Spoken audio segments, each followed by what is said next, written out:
I got one first.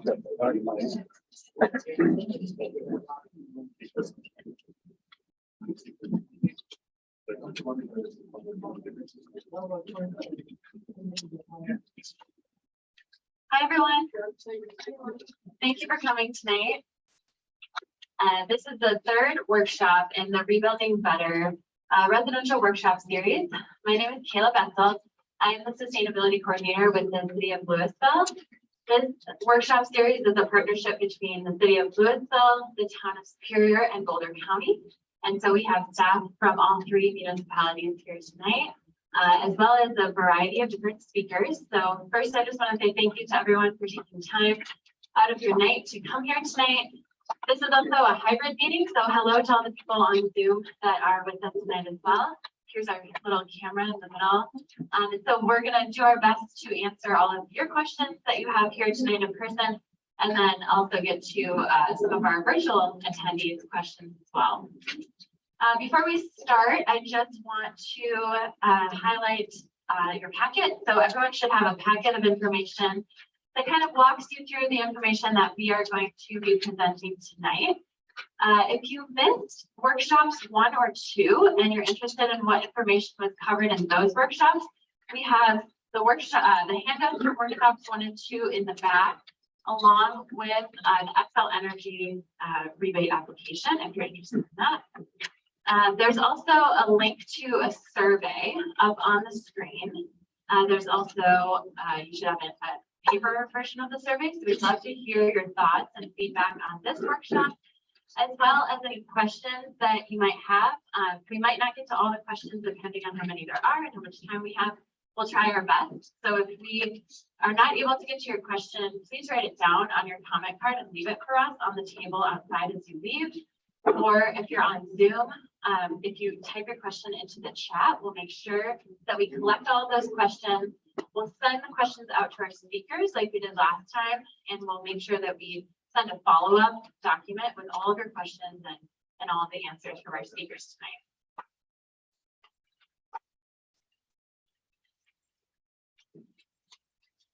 So just to give you an idea of what's ahead, here's our agenda for tonight. So first, we will have Colin from Hewitt.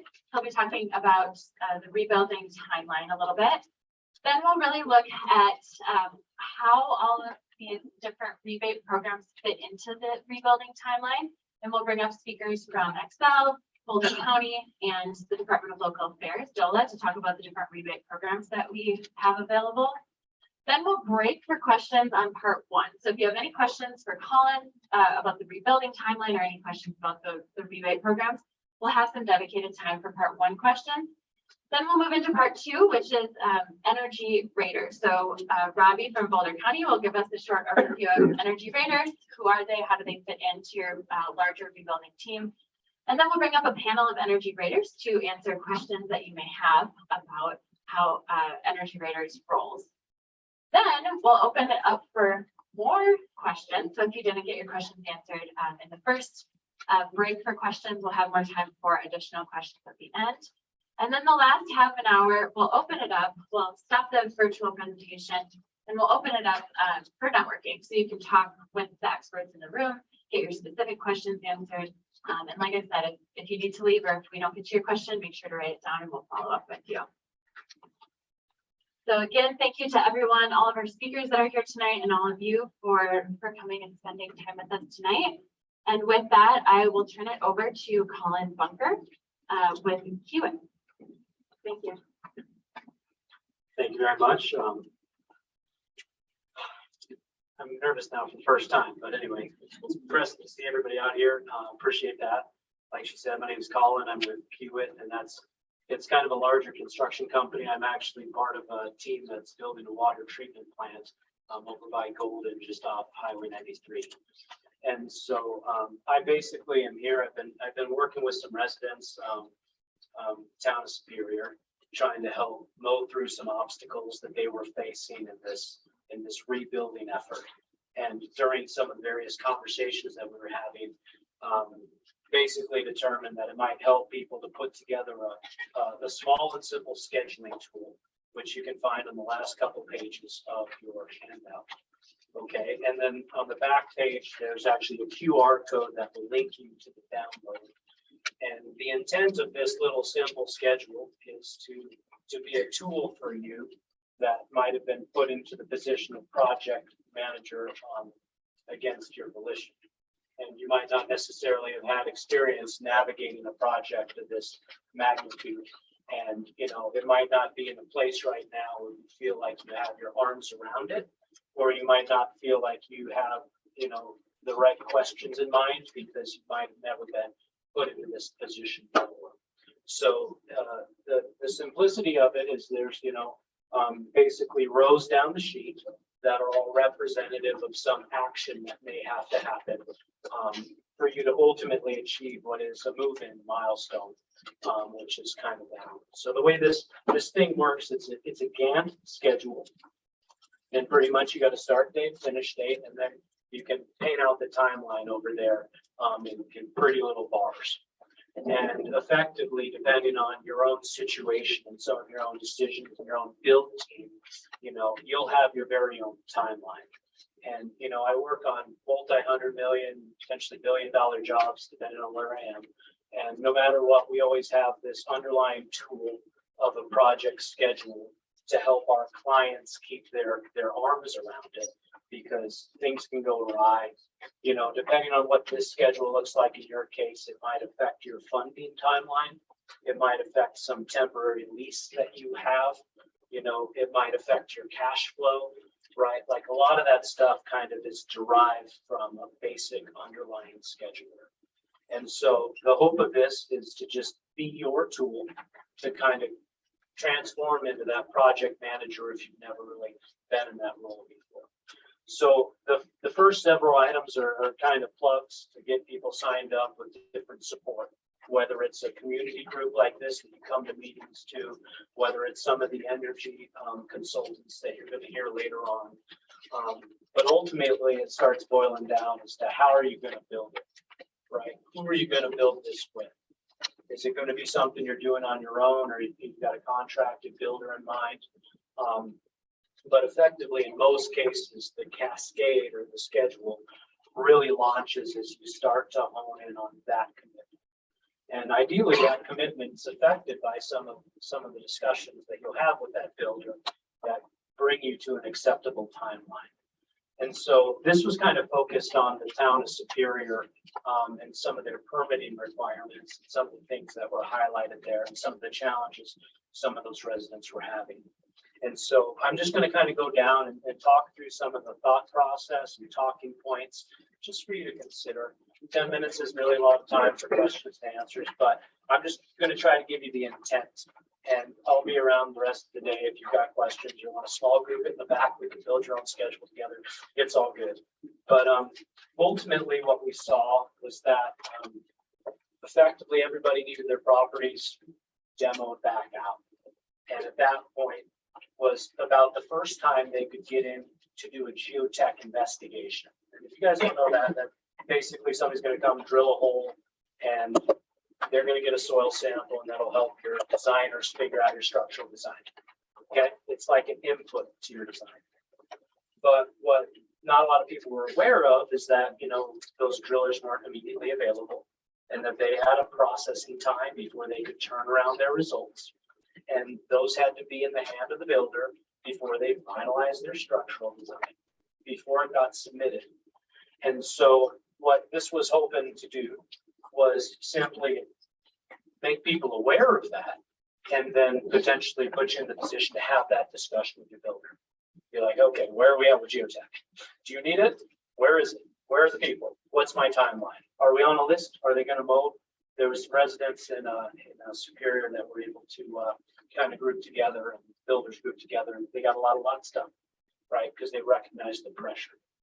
And so again, several of these first items are what I would say are design inputs that need to be worked through to get to your permit submission. And to be honest, I didn't actually study Louisville's requirements. Louisville's requirements. So I'm a little ignorant there. I imagine they're very similar, but basically to get to the point of your plan set, geotech was one of those potentially multi-month hurdles that needs some pressure up front if it doesn't already have it by your builder. And so again, some of these things were hopeful that you'd be armed with these kind of discussion points, maybe in your conversation with the builder, and just say, hey, I want to understand your timeline. These are some of my concerns, and go from there. And so along with that, you know, there was actually coming with a house design. Like again, the communities I was dealing with, a lot of people were going with kind of mass builders that had about 6 or 7 typical layouts. And that's what they have. That's kind of on deck. They've got most of it together. They got most of it ready. The risk is when you start customizing those standard things, what does that start doing to their timeline working for you? Can they accommodate them? Can they turn them around that fast? Do they need to send it out to some special analysis? It might just change the timeline. And so if you're in the position of kind of working through that design, it's good to be upfront when you ask the questions, be like, hey, this is kind of what I want, but what's it going to do to me? Like, what's it going to do to the overall timeline? Maybe it's not worth it at that time to make that change or whatever. And so again, just a consideration point about the timing it takes your builder to get your plans together and how some of your involvement may or may not impact that timeline. Okay, so again, looking at just coming down the list, basically there was requirement for drainage plan, and that required some survey and some analysis. And so again, depending on what services your builders provided, that might just be incidental. You know, it's like, okay, got all this, got all this. That's usually the best answer. If you've made a deal with a builder, you expect to have a house and just give you a key after about 12 months or whatever. Hopefully they've got most of this covered. So it's not meant to scare you or intimidate you or say that there's all these new obstacles. It's just kind of being aware of some of the stuff that might go into getting your permit turned in, your design plans turned in. Okay. And then having something to ask about if you're, you know, driving by your property and wondering about progress, you know, maybe you'll have a few things to check in on some detail and basically say, hey, are we still on track to meet this permit submission thing, right? So then survey and document creation is kind of along that same line. Again, when we were talking with some of the folks at Superior, there was concerns because there's been some damage to electrical utilities, right? Like some of the power infrastructure is just gone. And, you know, some of the conversations we had in the town, and it was really nice and helpful, I'd say, to talk to, was that, hey, we know you might not know where your connection's going to be. And we talked about having bubbles of TBD on the plan sets to say, hey, we know that I have to find my connections in my property, but you haven't told me where the big connections are yet. So I don't want it to slow down my permit, but I'm just going to mark it TBD. And I heard somebody in the back talking earlier about a concern of that overall utility infrastructure timeline. And we had heard really good feedback from Superior about Excel's willingness to answer the call when it comes time to get permanent power routed to the houses. But it kind of needed the spark of all the permit submissions to really put that priority to the right place in the list. So some of the cumulative actions, I think, amongst the group, you'll find actually are triggers for some of that broader action taken. And I think people are aware of kind of the plight of this whole group. And I think a lot of those big companies are ready to respond in a good way. So that was very encouraging to hear. And so really get down, you know, finalize plans for submittal. You basically work through some of the hurdles. You know, you put your finishing touches on with the builder, and it's the house that you want. It's going in. it's a question of, is Louisville set up? You know, if that's your permitting agency, are they ready to go? Do you know their timeline? Do you know what the turnaround's expected to be? You know, that a lot of these durations, I should have prefaced this maybe a little bit better. This is for you to kind of fill out and customize. The duration column is simply calendar days. And it's meant for you to overwrite it if you have better information about your circumstance. Sometimes as you're thinking through this, you might find connections or start dates or logic you want to put in. You can overwrite the dates, make it your own.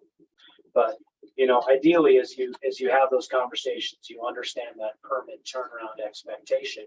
You can populate it and say, okay, it takes you 3 weeks, takes you 6 weeks. That's what I have to expect because that's what you told me to do. And that's going to be a predecessor for my next step. And again, I can only speak to the town of Superior, but they were pretty optimistic. They set themselves, I think it was about a 3-week timeline, which is fantastic in my experience. And they voiced a commitment to trying to make it. So I assume there's some parallel going on here in this town with people. First, we're going with right now. Okay, so again, that's from my experience, I think on big jobs, permitting can be a very big problem. And 2 to 3 weeks is generally an outstanding first turnaround. So hopefully that goes so smoothly for you all. So then it gets into the kind of the really big, hairy conversation pieces with whoever your builders are.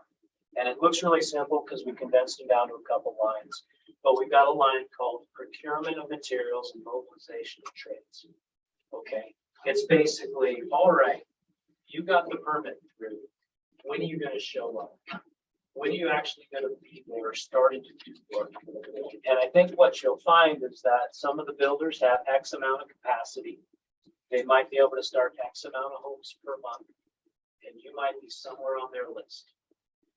And again, not trying to pressure. I know I can't even imagine. It's a tough situation. It's not meant to be a pressure speech. It's meant to just be one that gives you information that you can plan around. And part of that information is the tough conversation with the builder about, hey, where do I really land on the list? Right? Do you keep a list? How many homes are you? When are you going to start?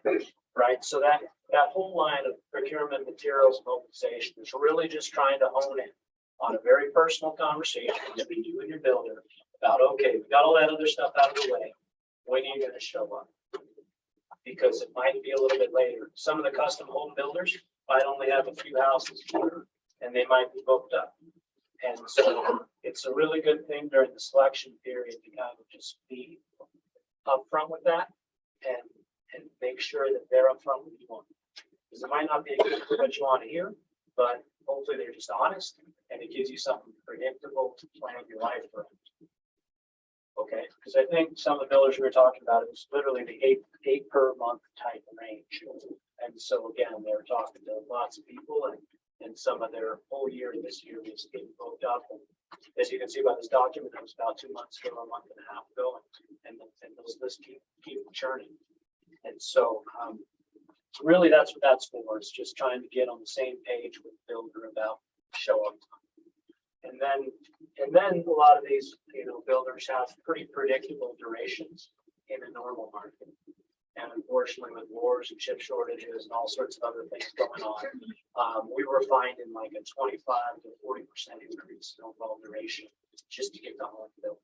And I think there was some very special exceptions related to like appliances and stuff that are just hard to come by, I guess, in the world right now. And so that might be one of your early conversation pieces. But a lot of the production builders we were talking to seem to have a pretty good handle on those supply chains. And it seemed like they were within a 6 to 8 month kind of build. But again, this is just a generic, just to put a placeholder. And the idea is, so here it's saying 270 calendar days for construction, roughly a 9-month commitment. And it is whatever you guys are making the agreement with your builder on. And a lot of them, honestly, from what we heard, won't promise. But you say, hey, I just need an indication, right? I just need what your best guess is, Sorry, questions? This year's example there shows that the start started in February. That realistic now for Superior, something was this just anecdotal? You know, What's the question? the question is February a realistic start time for, you're saying starting now?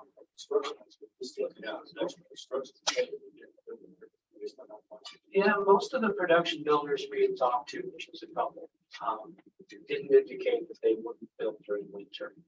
I've heard of a couple, maybe California governors that have been talking about winter as a scary deal, but I think a lot of the people who work around Colorado work through it. I'm just surprised they didn't start earlier than rather than, I was hoping for October, November or something. Well, this isn't supposed to be a depressing thing or any sort of impression of what your situation looks like. What this is supposed to be helping with is consideration of the things that lead into permitting, a discussion about how long it's going to take you builders from permitting to start, and then what they think your overall duration is. Because if they do have, some of them might take the winter off. I don't know. Right? Like there's real funny things that you might get to in the detailed conversation that just blow you away. But I think if you can get to the point where you've got this overall high level timeline and some discussion history where you have the commitment made to you, it helps you a lot in those follow-up conversations where you're like, I made this decision because of what you told me. And now I expect you to follow through with it. You know, and that's even, like I said, we didn't get the warmest budget that a lot of people were going to guarantee 7 months. But they might be comfortable enough to give you the range that it's a 6 to 8. You know, that's what we're pushing for. And, you know, unfortunately, some of these things are subject to construction risks, weathering and supply. But again, ideally, this gives you a footing to stand on when you're in those discussions or maybe things like this. Sorry. We talked about it against it. Do you have any advice about going with the custom versus the production home builder in terms of schedule? You know, I think By that, like the production, production home builder may be able to home along faster. well, I'll just, it might help to just do a couple of more examples and a little bit of anecdote, but we talked to a production builder in Superior who basically bet that people would sign up and went ahead and moved some of these activities forward on their own dime, just thinking that they'd get people and they wanted to help them as fast as possible. I was amazed and it was very nice. And they were able to organize mass geotech ahead of what other builders might have done if they were waiting on a signed agreement. Right. And then in addition to that, I'd say the benefits from what I could tell, because again, I'm not a home builder, so this is from education and talking to the home builders. The production builders were pretty well tied into typical suppliers with very standardized materials for their 6 layouts about, right? And that allows them the speed of not shopping around, not customizing design, and having a predictable supplier who does this all the time for them. And it was actually both the production home builders basically would get their stuff from the same suppliers. And so those were some of the production style advantages, right? Obviously with the custom, you've got more freedoms, right? But with more freedoms comes more time up front, a lot of times narrowing down those decisions. And then the riskier part on the custom side is both duration and when they're committed to your project. And so these 2 ones we've just been dwelling on pretty hard, I would say are more of the major conversation to have if you're thinking the custom route, because again, their capacity just might not be the same. I'm way over time as I expected I would be. Hold your question. But again, I really appreciate the commentary and the thoughtfulness, and I hope this helps serve as a tool in the journey. Thank you. Okay, hold your questions on. If you have more questions for Colin, we'll take a break for questions in just a bit. We are going to move on to the next part of our program. So first up, we have Rob Buchanan here from Xcel Energy. Sorry, we have you locked on here. So I'll pass it over to Rob to talk about the Xcel Energy rebates available. Hey, thank you. I'm going to try to keep it as brief as I think I reasonably can. we're going to talk quickly about the incentives. I'm going to offer a little bit of information that isn't built on here. I want to clarify that the sheet that you received in the back was a registration form. It was not a rebate application. The rebate application isn't quite done yet. The registration serves a couple of purposes. The first is to give you a sense of holding you and your builder mutually accountable to what you're trying to achieve. And then the second reason is to give us a sense of what the timeline looks like of what our of how much of our budget and how we're going to pay that out and when that's going to come through. So that's the purpose of the registration form. It is a nice to have for every tier except for the passive house and FIAS certifications. We need that for passive house and FIAS. So if that's the direction you're going to go, please make sure that that you're registering the project. The 5 tiers that we're incentivizing are up on the screen right now in your packet. If you are only going to build to the prevailing energy code, IECC 2021, the baseline code, that's a rebate of $7,500. The rebates will be paid when the home is finished, and they are customer rebates, so those are going into your pocket. The next tier is the new Energy Star version 3.2 certification. That's a $10,000 rebate. The next one above that is Department of Energy's latest version of the Zero Energy Ready Home. That is a $12,500 rebate.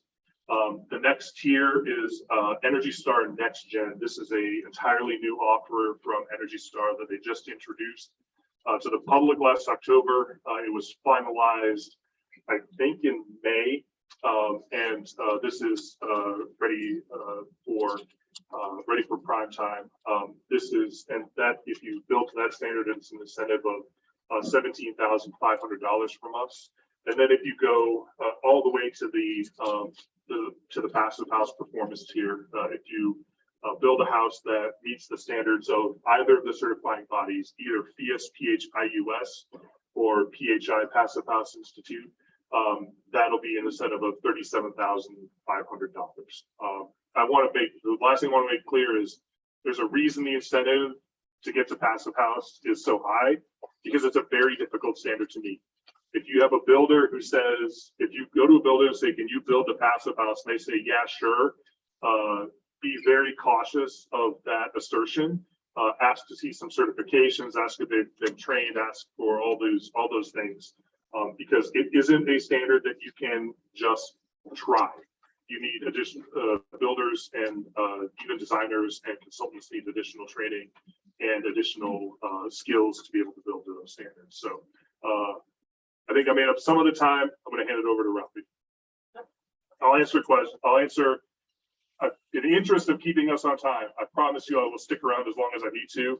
I'll answer any questions that you have at the end. And we are sending out the slides. We are sending out. We are sending out the We're slide. gonna send them out this afternoon. So I'm Ravi Schwartz, the new home building advisor in Boulder County for the Marshall Fire. One of my roles is to explain what those programs are that are being incentivized. So if you have questions about what it actually means to build to Energy Star, to build to the DOE program or whatnot, don't hesitate to reach out to me, to have your builder reach out to me, your architect, Energy Rater, anybody you want to. Today we're going to talk a little bit about the cost of construction, because that's been one of the biggest questions that people have had out there. Because of COVID and our current economic situation, I guess, it's really difficult to nail down the cost of construction. But we have 2 resources that we're going to be looking at. The first resource is a study that the city of Louisville did back in February.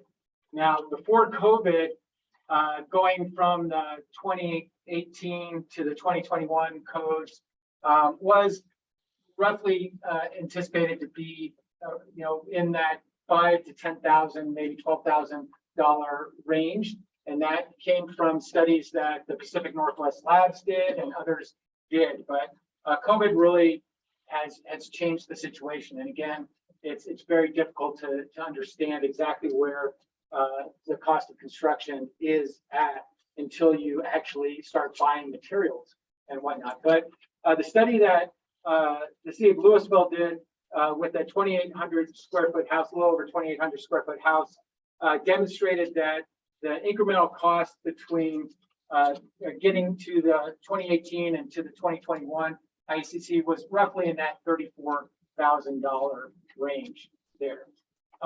Building on that, we go to the next slide. We have a home builder in the Marshall Fire area that has just released and made public their pricing on houses there. And what they have done is an exercise in pricing that is fixed pricing for these 12 models that they've released. And they are offering it at the 2021 ICC level, all electric. So that would be equivalent to the rebate incentive level of the Energy Star 3.2 checklist and Next Gen program. The Next Gen part of the Energy Star program is just taking that home to electrification, meaning that you have to do heat pump heating and cooling, for example, heat pump water heating, for example, and some other things. You can see that the price ranges a little bit, and in there, if you take into account the incremental cost of going from the 2018 to the 2021, plus the incentives for electrification, the homes on their lower scale, it's actually about roughly $10,000 cheaper to go to the 2021 IECC with that electrification program. And on the larger side, it's about $10,000 more. But what's really interesting is in that house that's in this case, it's 27,000. It's roughly that 2,800 square feet, similar to the Lafayette example. It's right around between 18 and 38,000. So right in that range that Lafayette came up with in their study that they did with Group 14, which is an engineering company. So we see that the incremental cost of construction is not as great as we might have heard from some players in the industry early on in our cycle that were saying, it's going to be hundreds of thousands of dollars, basically increased cost of construction. Now, What's the jump from, why is it like an incremental here and 20,000 more than here?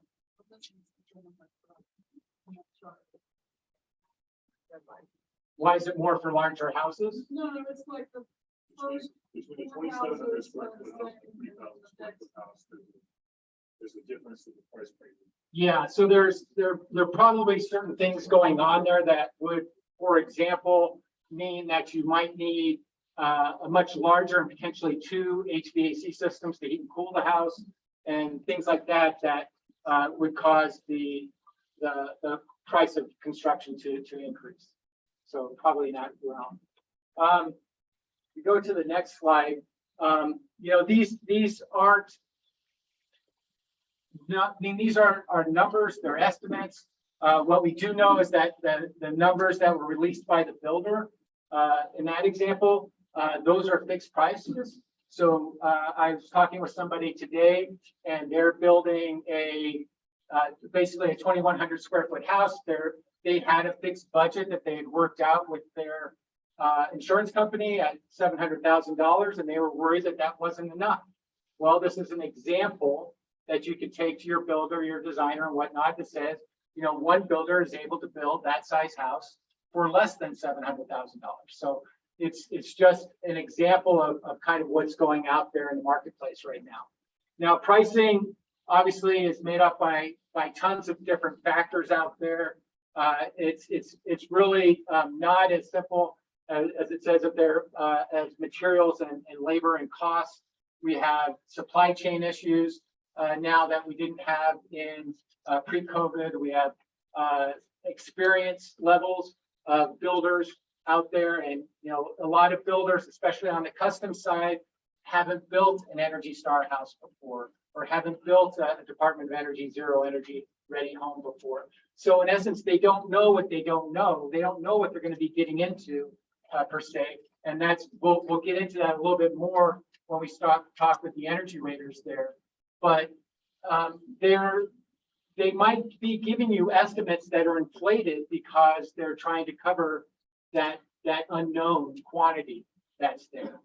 So it's make sure you keep that in mind. And then the last thing is really that home performance is just part of the equation.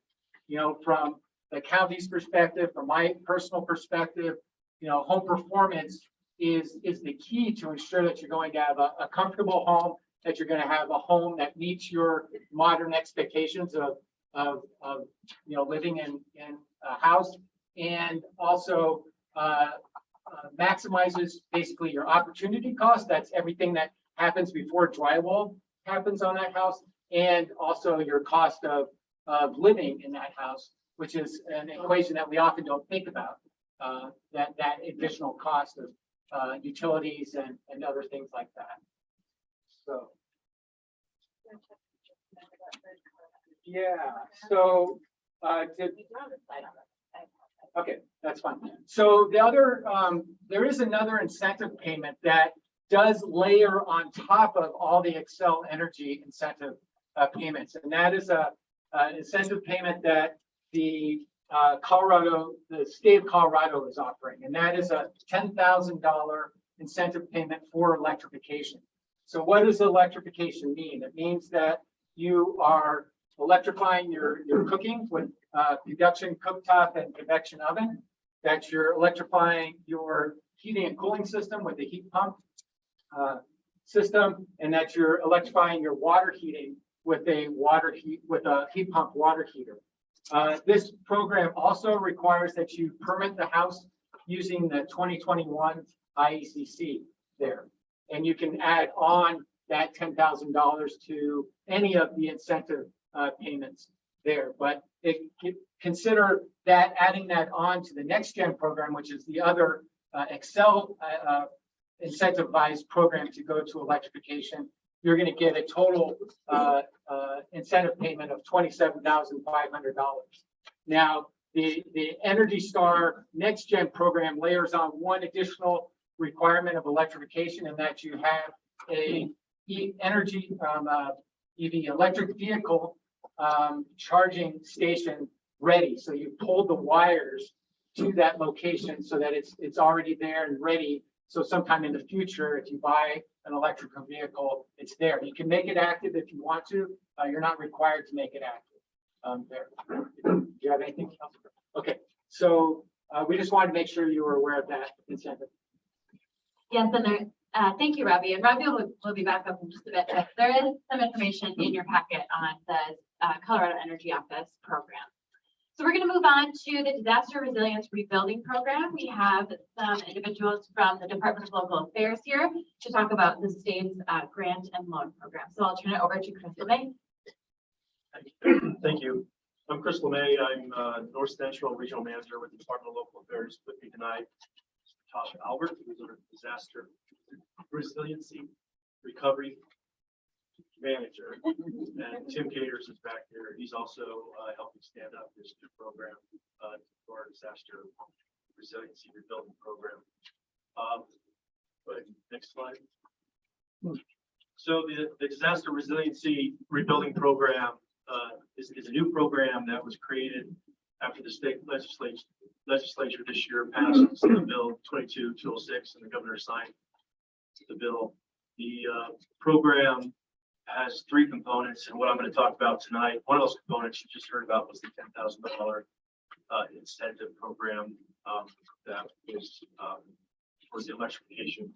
The other portion of it is that it's creating the Office of Climate Preparedness, creates a new office in the state Office of Climate Preparedness.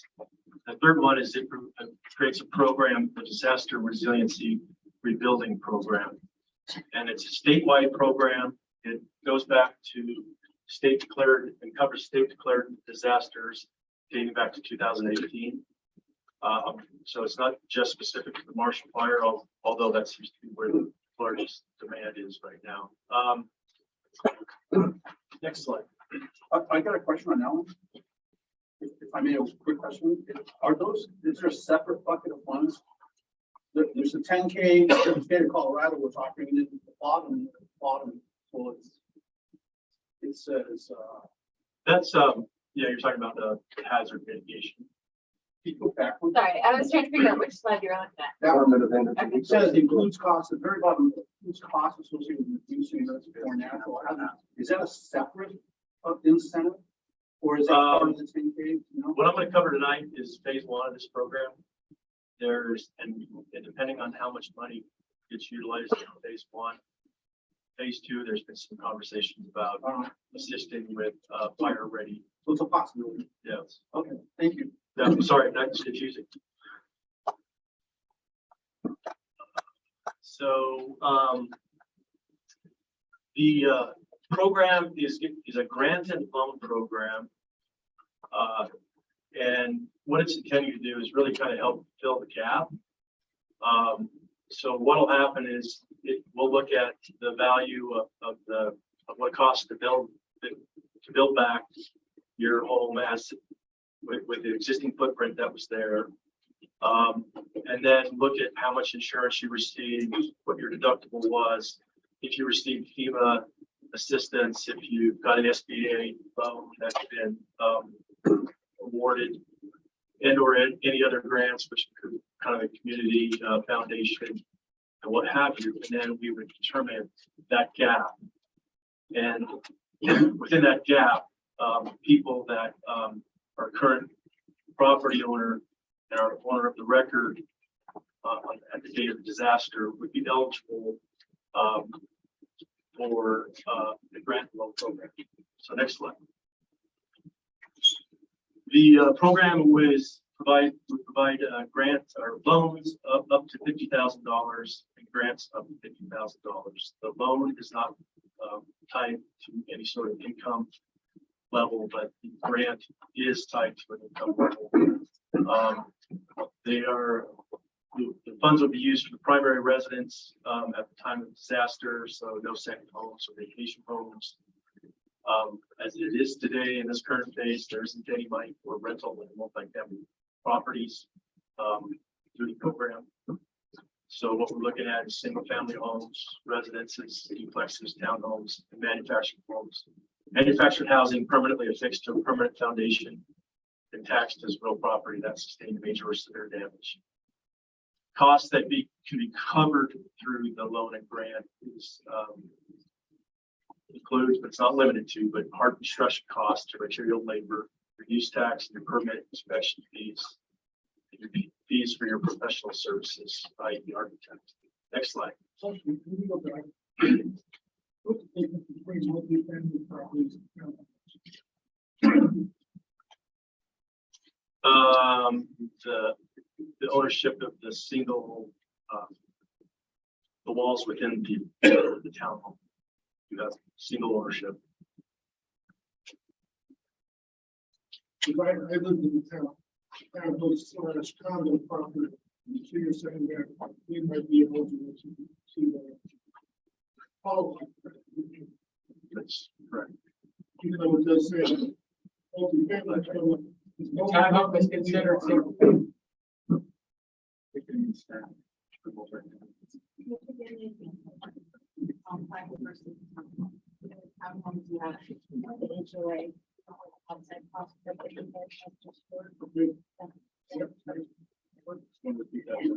Yeah, we can't hear anything. Sorry. So the question was, is he eligible for the program if he owns a townhome? And the answer is yes, because as we understand it, if the townhome, if you're the owner, you are responsible for the inside, and this program will cover the damages that are sustained on the inside of the townhome, but the outside, the HOA, will be responsible for covering, which is a different process. And regarding about multifamily units, an apartment complex with stacked, where, and it's more kind of like a rental property. So that was. Thanks, Natasha. So I'll start with the bottom on the loan, because I think that's a little simpler in that basically, regardless of your household income, you're eligible for the $50,000 loan. The loan will be structured similar to an SBA loan, 1.5% interest rates. You'll still be subject to standard loan underwriting procedures.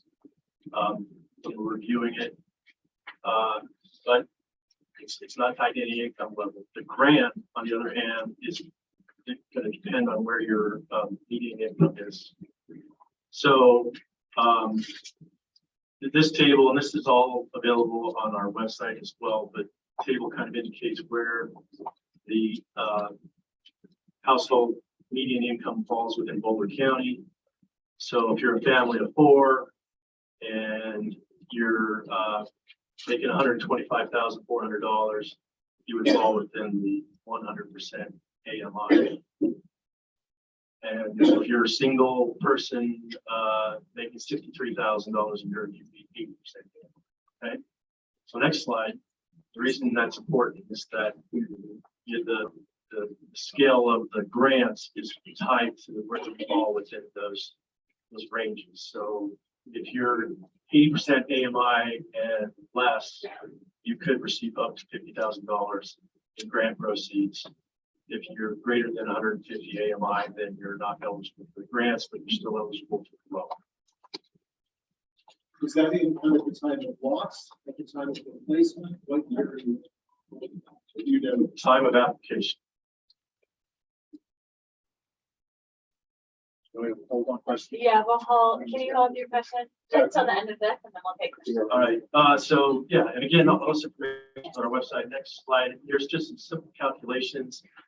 To give you just kind of the idea, if you had a $750,000 rebuild cost, you got $600,000 in insurance deductible, FEMA, for a total of $660. You got a gap of $90,000. That's what these dollars could be used for.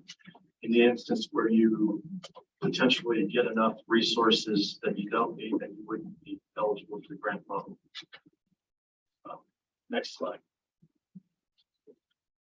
So our next steps, it's a new program, and so we at the state have a few things we have to take care of as far as getting a third-party administrator to help us administer this program. We're going through that process as we speak. We're anticipating that we'll have the application available at the end of the month, if not early in September, and that funds would then be available late September, October. More information can be found on our website. The other resources, the Boulder County Resource Navigators, they have this information as well. And if you're reaching out, working with them, you'll be able to have access to the information. One. We do have links to both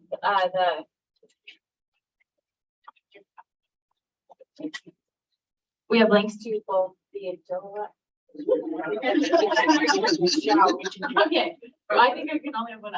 We have links to both the DOLA information and the resource navigators on page 4 of your handout. So we'll bring up the others. And if you go to this link, you'll have questions. I believe it's like everything. There's a question form here that you can fill out and send us a question that's more specific to your particular situation. And there's also a phone number that you can call, leave a voice message as well, and you can respond specifically to your situation or question. Thank you. Thank you to all of our speakers for part 1. Now we'll take questions on anything that we've covered so far. Yes. So it's regarding the loan. So there was a question in the previous workshop about subordination to an SBA loan. And they didn't really have a good answer on that. And say, well, if you're getting an SBA loan, you're not going to get this loan. It's not approved. But SBA, I don't think it's going to subordinate on the loan. The state or they want to be prime. And can you like repeat the question too for our virtual interview? Maybe not not the whole question. Maybe there's the last part. I just asked you a question regarding, as far as kind of subordination of loan, SBA taking precedence over the, $50,000. Yeah. And I don't know that I have an answer for you tonight. But I think that's something that we can get up on our frequently asked questions. We've got on that website, we do have FAQ, and we'll make sure that we take that question back and see if we take it. I thought you had a way in the back. Hi, my question, I have two questions. So the first one is around, how is the estimated cost of rebuild going to be estimated? That is a huge chunk for. Calculated, and then the second part is, for phase two, what in scope for the timeline? But a lot of these folks are trying to predict privatization. So question one was, how is the estimated rebuild cost being estimated? And then question two was, what is phase two of the Joel funding? Yeah, so as far as the first question goes, we're still in the process of hiring or contract with a third-party vendor to help us arrive at having the ability to determine those values. I can tell you that, there has been some conversations and concern that, well, we don't want them using the same software that was used by the insurance adjusters. And so I can assure you that, that's everybody's intuiting that, and they will be doing some data testing and running some real life examples to try and make sure that those values indeed are as accurate as they can. Understand. The builders out No, it's, in order to administer the program and keep it manageable, and so that everybody's on the same playing field, they'll be using kind of the same standard being applied to every property.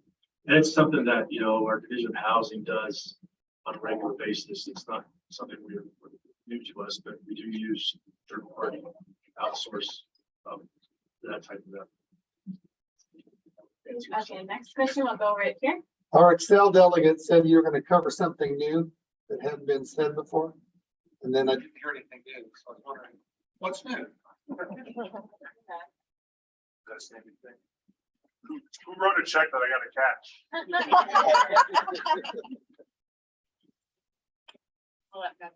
Well, let that resonate. We'll see after. We'll go right here to the back. Thank you. I have a question about the $2,000 electrification incentive. One of the requirements is heat pump water heater. Right? So can you clarify whether a tankless electric water heater will fall into that category? The simple answer is no. Okay. It's not a heat, tankless electric water heater is not a heat pump water heater. Okay. It's electric resistance. Right here. So what is the best resource for, we're in this process of trying to confirm that we are dotting all our i's and crossing all our t's to hit a certain level of rebate. And, while I understand this, it's pretty limited, right? And I want to make sure my builder's doing it Yep. right and all that, we're hitting all the benchmarks. Yes, What's the best resource for that? Like, okay. I don't have it handy. Yes, So the question is, how Yeah. how do we figure out what all the requirements are of all of those different levels? And yeah, no, she set me up, so I'll just finish knocking it down. The useful links that contain all the links in the presentation all link to the requirements for all of the standards.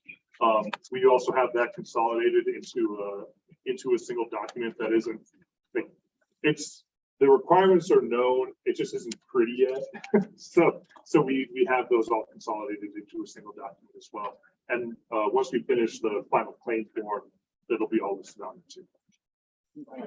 so if you registered for this workshop, you should have gotten the slides in a PDF today.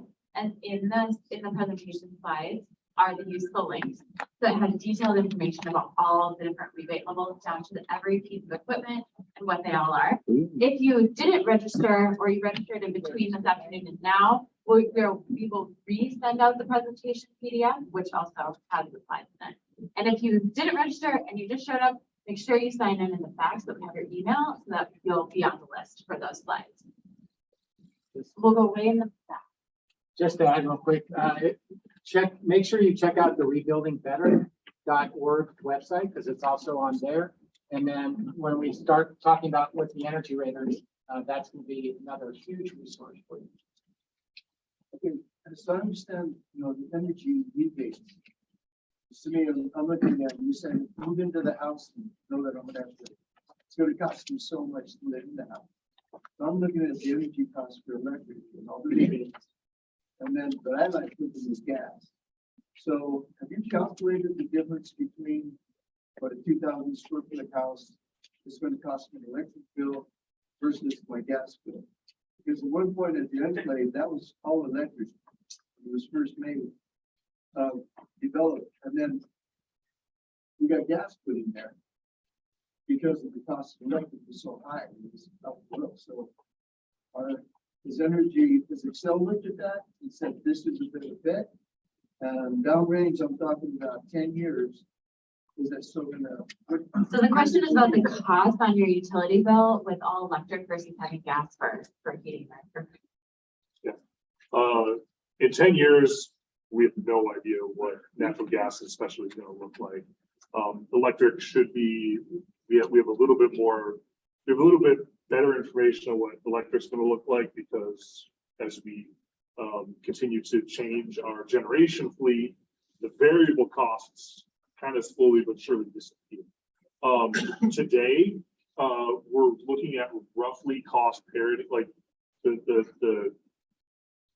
a well-built, high-performance house with good equipment should have basically cost parity from a utility bill perspective between natural gas versus all electric. It should. Right? Should. It should. But can I have like a hybrid, a part of it being electric and be able to cook with gas? Absolutely. It depends on the standard you want to build to. But you wouldn't get the rebates because you're not using an induction stove. You wouldn't get the next gen rebate, but you could qualify for Energy Star 3.2. You qualify for IEC 21. You qualify for Zero Energy Ready homes. All three of those allow for gas furnaces and gas water heaters and gas cooking. The next gen is the only one that specifies which cooktop you need. And that's Plus the Colorado electrification incentive. You wouldn't be able to use that incentive as well.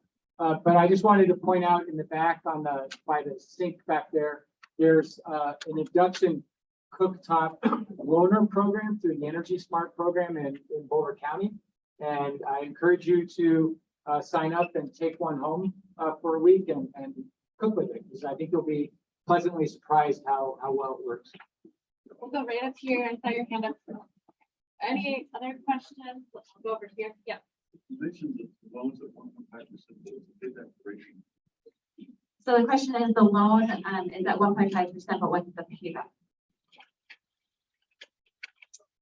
30 years, 25. I believe we're establishing this in 20 years. You said 20? Or- 20 years? Yes, 20 years. We'll go right here.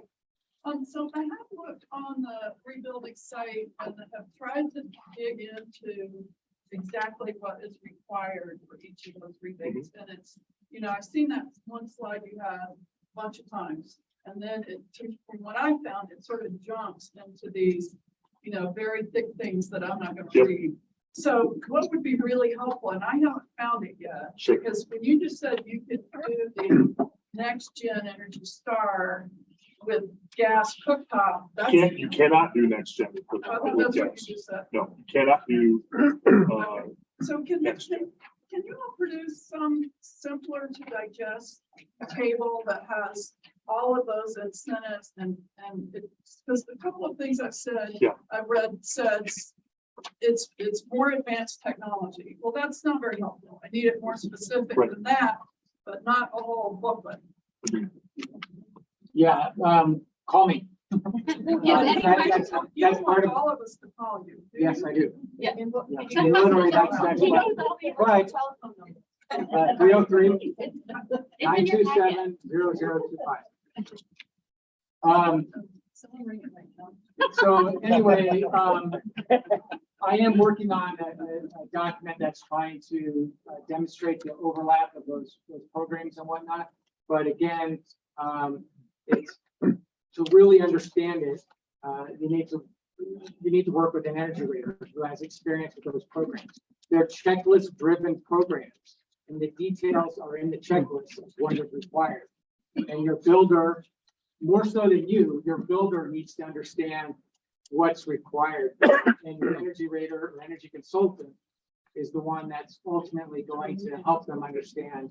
Well, it's kind of a chicken and egg thing, because the builder says, we have a builder, he says, well, what do you want to build to? We say, well, what's required?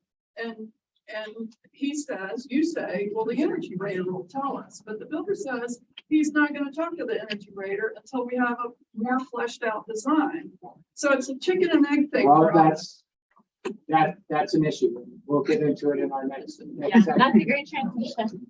Okay, so that's a great transition into part two. We've been talking about energy raters and how they fit into the larger team. So I'll ask our first part speakers to take a seat just for a minute. Okay, so I'll ask our speakers to take a seat and we'll move into part two. So Robbie is going to be giving a short overview of energy raters. Yeah, to get into your question a little bit more, when we're designing a house, the ideal way to design the house is to determine your goals for that house. And largely, for the Marshall Roof Fire rebuilding process, your goals are going to be driven by the incentives that are out there. All of the incentives are energy efficient incentives there. And ideally, what you would do is you would have what we call an integrated design process, where you're bringing together your builder, your architect, your energy rater, potentially an engineer and HVAC contractor and maybe some other trade partners. And you're talking about how you're going to do that. And you can get those questions specifically answered, you know, what's required and what's the value of that requirement there. Because you're getting way down into the details there in that process. And you're designing the house with that in mind. Now, a lot of us are at different stages of construction. So you're trying to now layer on one of these incentive programs on top of a house that's already been designed. And that's possible with the Energy Star program, the DOE program. It's not very possible with Passive House to do that there. So if anybody's considering Passive House, we have a Passive House consultant here and they can answer some questions for you. In general, what an energy rater, the first value proposition that an energy rater brings to you is that background knowledge about how these programs work, what's required, how you integrate it into your construction process and whatnot. But one of the first things that they do is what's called an energy model of your house.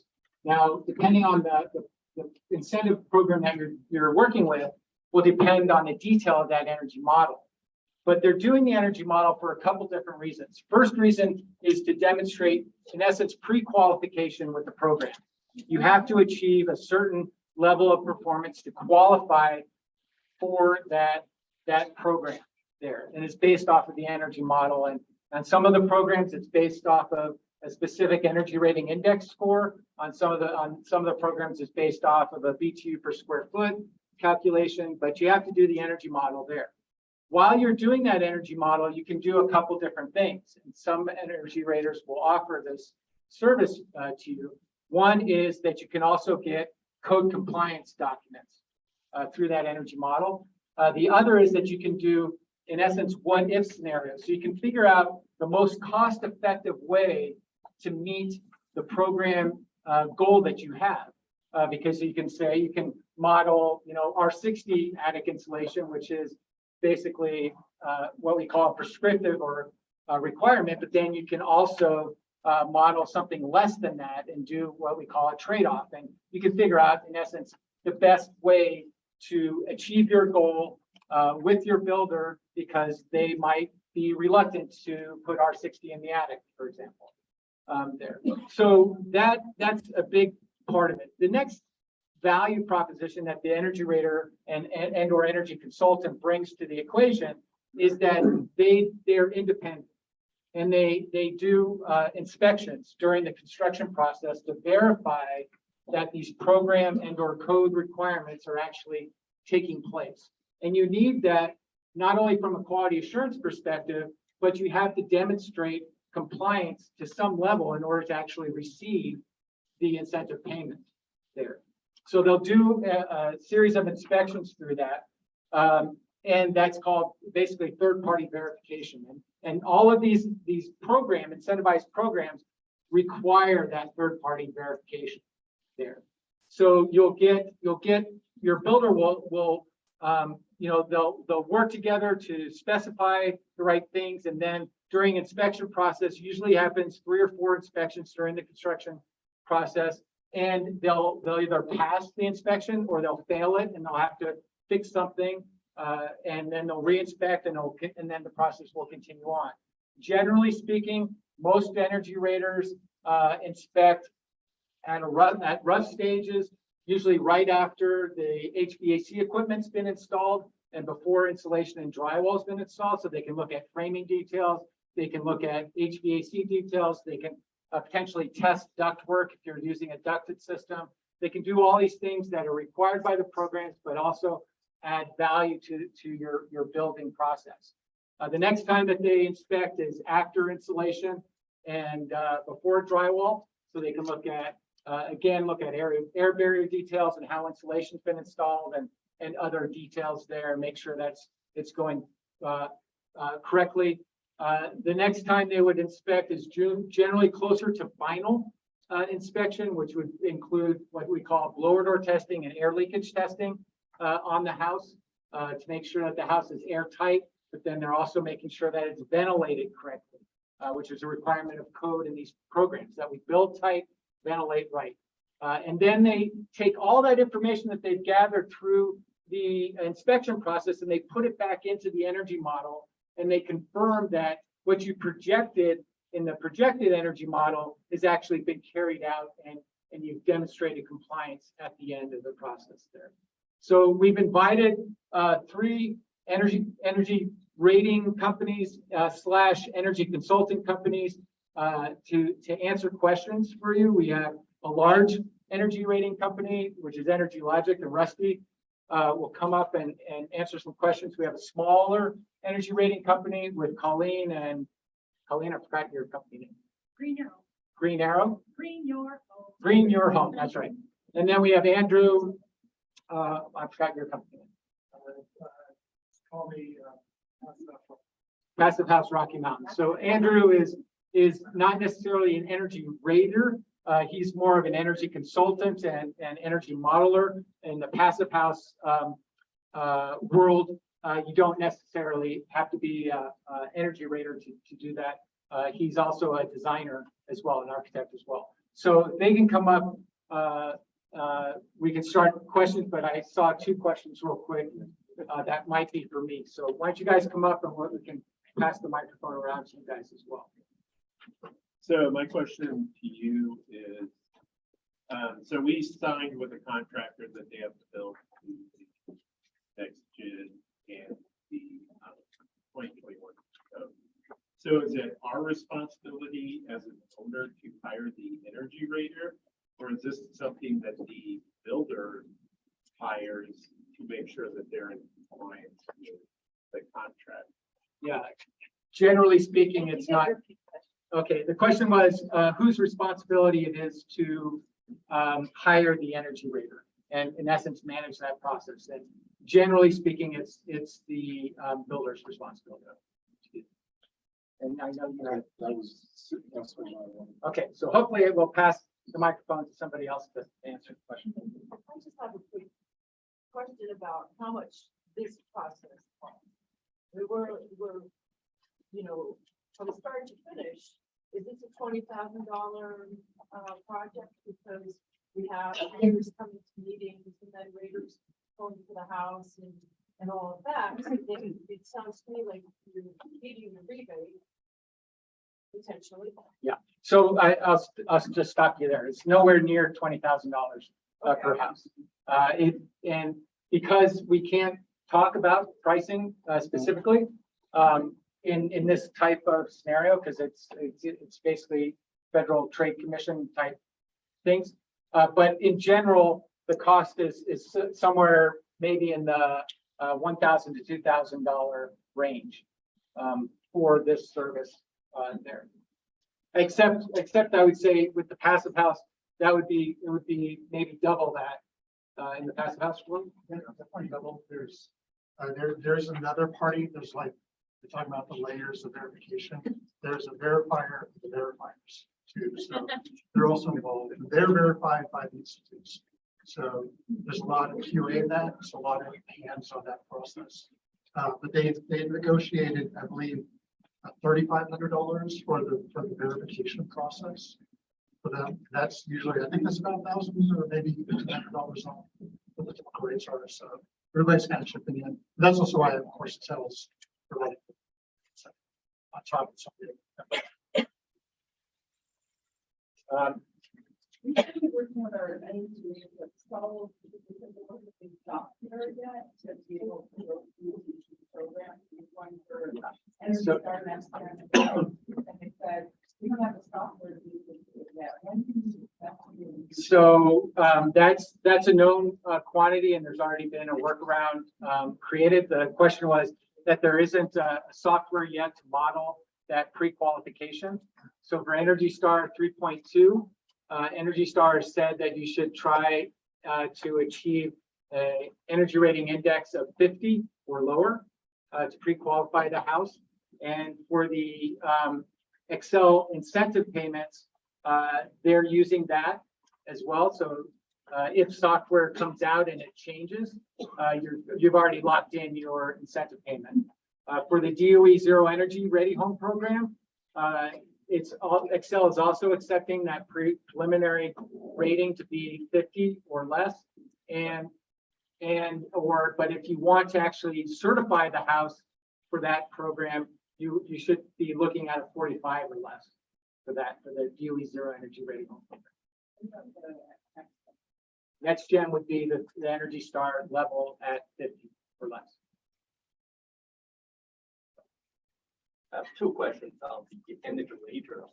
Question number one, do they provide different scope of services from simple first reading calculation all the way to prescription on better insulation? That's a scope of service. That's number Okay, one. so The question number two is, how much do we have the budget for the energy rangers? And as far as simple service to be more comprehensive service from a budgeting for their part of the cost. Okay, so we already answered the second question with regards to average, ballpark figures of the fees. I'll let Colleen start with your first question, which was scope of services.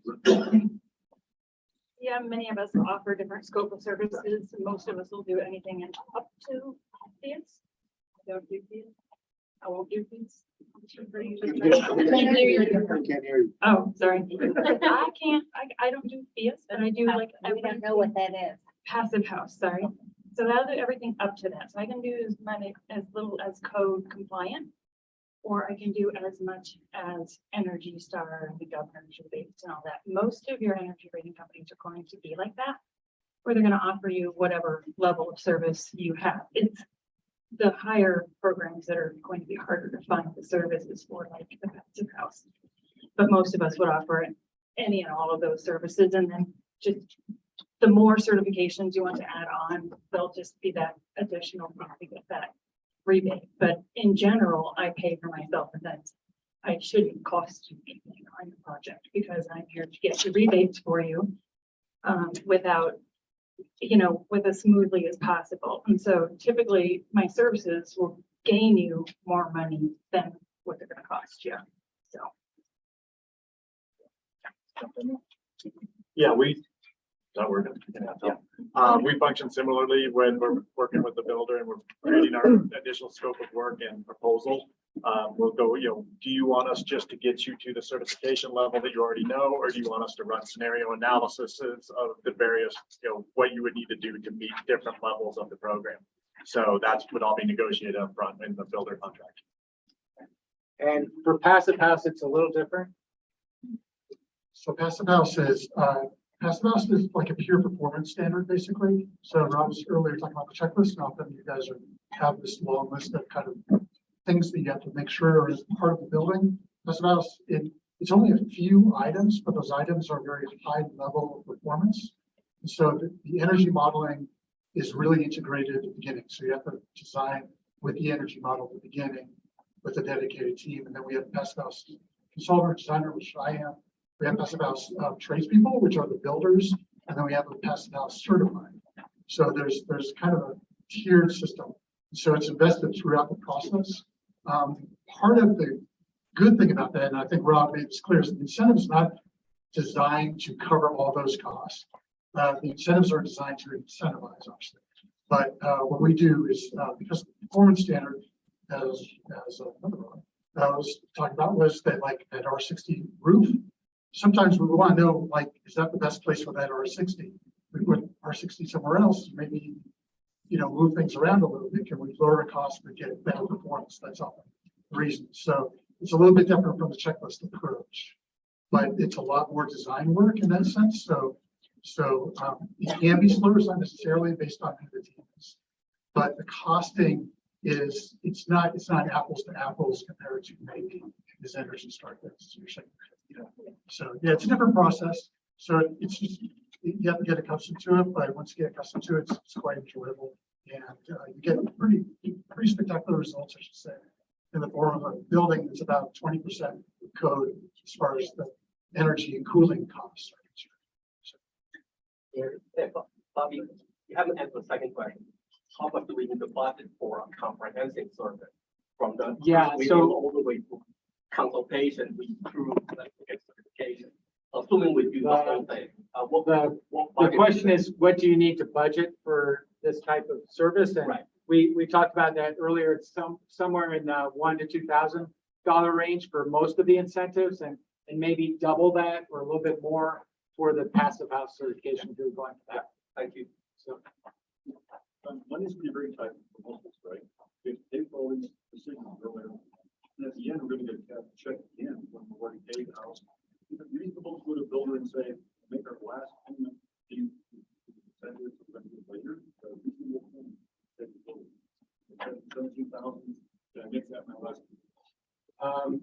from my perspective, it's very reasonable. I think you basically have a performance criteria, and if they don't meet that performance criteria, there's something in your contract that could address that. I don't know what you think. As a former builder, yeah. Not as an energy rater, but I used to be a contractor also, and I think that would be completely reasonable. Sorry. Yeah, I do want to clarify that we have decided that we are not going to allow these rebates to be directly cut to a building. And that's because given the dollar amounts we're talking about, we're really wary of the risk of getting involved in a dispute between you and your building. So we'll write the checks, but we're only going to write them. Other rebates we do allow to reassign. But we're getting the dollar amounts we're talking about going way beyond even small claims court for issues here. And we don't want to inject ourselves in that at all. So I just want to make that really expressly clear. Oh, no. So we designed we do have a Sagamore passive house project we've been working on. And boy, I hear you about this, they're working with insurance companies in the background. And so like that puts the pressure on us as the build design team to get that house certified so that the client has the money to pay us at the end too. So in some ways it actually you could use it as contractually as a way to, as a very, very powerful incentive to get an actually well-built house rather than racing to the next one. If you have some sort of dispute, just forget about it, right? So that's one way to look at it technically. Good. Yeah. So my builder claims they're gonna build. And that needs to be verified by the verifier for us to get to a rebate No. or just to think about that. So the question was that his builder is building to the 2021 IECC, so that's the energy code. And how is that verified? So the first thing is it has to be permitted under that. So you need to make sure that you are working with the jurisdiction. So that would be Louisville, Superior, or Boulder, unincorporated Boulder County, that it's permitted correctly, because especially in Superior and Louisville, you have an option of which code to permit to. You don't have to permit to the newest one, that zero energy one in Louisville, for example. You could go to just the 2021, but they also offer the 2018 as a possibility there. So you have to be clear how the house is permitting. That is the primary step in getting that incentive of $7,500. That in essence locks in that $7,500. If you pass the code inspections, you'll get that $7,500. Now, one of the additional services that Energy Raters offer is they can help with that code compliance there. So that's a service that they often add in because they're going to be there anyway to verify for Energy Star or something like that. But with the verification on verification part, that's kind of a passive house unique thing that's only really happens in the passive house world. Question. Excel. Are you considering solar farms for people that were impacted with solar what? So the question was about solar farms, community solar. That's outside of my area of expertise and knowledge. There are a few community solar farms coming online. There's one through Solar United Neighbors. And that's, so there's solar farms and there's solar bulk purchasing. And so anyone affected by the fire can participate in any of those programs. There's more information in your packet with a link to where you can find more information about the solar incentives. In this packet or the one? In the workshop 3 packet, the hand. I just want to add one more point to that before we move on too quickly. The ERI, all the standards that we've talked about, I want to clarify that solar cannot be used to meet the performance standards to achieve the incentive level. So that is because we want the best house built. We don't want a marginal house built and throw a bunch of solar on it and call it good enough. You mentioned that the GC generally hires the energy raters.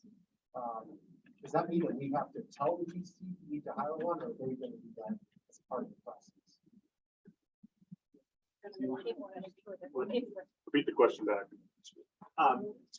So I'm sorry, say that again. So you mentioned that the energy rater is generally hired by the general contractor. So my question is, do we need to tell them, hey, you better hire one of these folks, or do they do that on their own?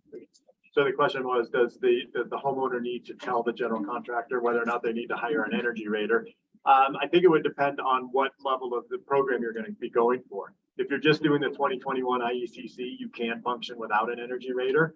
But as soon as you go to any of these above code programs, Energy Star, DOE, anything like that, you will need an energy rater. Hopefully your builder will know that, but if they don't, then I guess it would fall on you. And just to add to that, I'm seeing a lot of people calling me that are working with custom builders. In general, custom builders have not built to the Energy Star program or the DOE program before. And that's just what I'm seeing from people calling in. So yes, it would be very worthwhile for you to remind your builder that they need to engage with an energy rater. I would say in general, most custom home builders also are familiar with an energy rater as well, because oftentimes they'll need one to do some trade-offs throughout their building to assist with their building methods and their code compliance and their budget and things like that. So many of your custom home builders may be familiar with energy raters, just not necessarily with all of these programs. necessary. And I think that's true too in the Boulder County area. Boulder County's been requiring that for quite a while, so most of them are more familiar. Just from past vows, do not talk to, if you alluded to this, don't make that decision halfway through, make that decision at the very beginning. And have conversations with people. We compiled a list to share with Excel of certified builders and designers to contact first. And then if you go, there's a lot of resource pages too on where to start as a homeowner. Passive House. Just look up Passive House Rocky Mountains. For instance, we have a direct link to that. I think Rocky Mountain has, I'm sorry. RMPBS has a great page now of resources and did a great series of Passive House too. So if you go on RMPBS, they have a huge list of resources as well. But you have to make that decision at the beginning. You kind of say, hey, I was thinking halfway through of the design, then it's very costly. I was gonna add to that. So I agree with getting in early, even if you're anywhere above code. I was looking at my builders, asking them what dishwasher are you going to install? What filter are you going to install? This was in the very beginning of the design. So it is important to get those details ironed out before, it gets too late down the line and you don't have the option to go back and make sure you cover your bases to get The last thing I'll just add to that is, again, go to the rebuildingbetter.org website, and especially if you have not contracted with an architect or a builder yet, there's a whole section there about questions that you can ask your builder that will help you understand their level of comfort with these programs and whatnot, and as you're trying to figure out who to build them. All right, we're almost at 7:30 here. Do you have a quick question?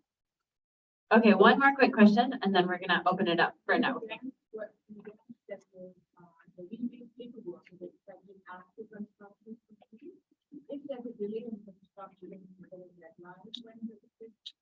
The question is, when is the deadline for the rebate paperwork?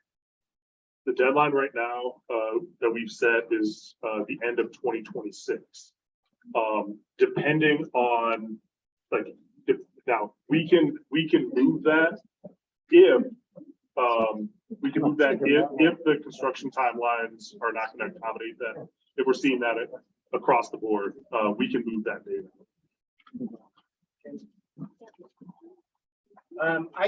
I noticed that there are at least one other energy rating company in the audience. So if there are other energy raters in the audience, please raise your hand because we're going to do Nathan, raise your hand.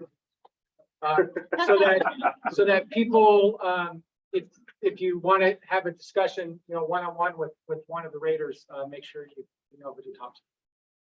Okay, and we have Energy Smart information up here. This is also included in your packet on the end of page 4. So if you have any questions about anything covered in any of our workshops that we've had so far, anything about any of the certification levels, equipment, performance standards, energy raters, call this number, this is Robbie's direct line, or email them, and you can speak directly with Robbie or someone else on the Energy Smart team to get all of your questions answered.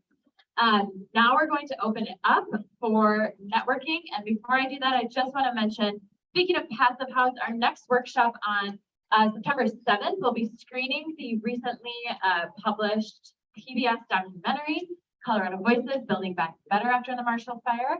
And if anyone has seen it, they might already recognize Andrew. He was featured in the film. And so we'll be talking more about Passive House in our next workshop in September. So thank you all for coming.